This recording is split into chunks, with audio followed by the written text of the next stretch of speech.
Hello दोस्तों, राधे राधे, जय श्री कृष्णा। दोस्तों, आज हम आप लोगों के लिए एक देवी गीत लेकर आए हैं। आप लोग वीडियो को फुल वॉच करके देखिए और यह गीत आप लोग को कैसा लगा कमेंट करके अपनी राय जरूर दीजिएगा।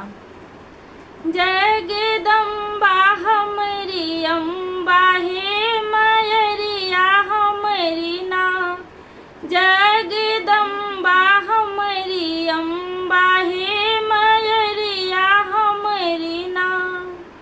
नैहरे में सुख राहे बाप महतरिया, एक बिरनवा देहु ना, एक बिरनवा देहु ना। हमरी खोज के लेवैया, एक बिरनवा देहु ना। जगदम्बा हमरी अम्बा हे मयरिया हमरी ना।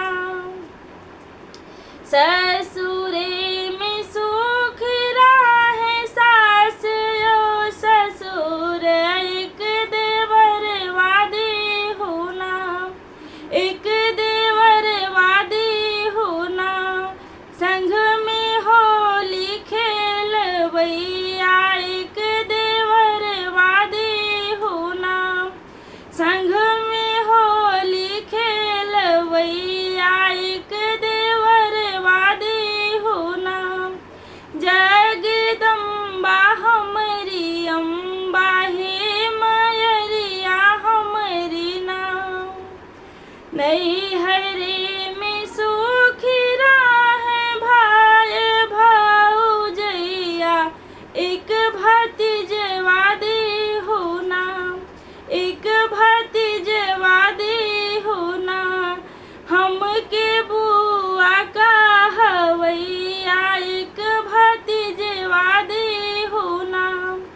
जगदम्बा हमरी अम्बा हे मयरिया हमरी ना।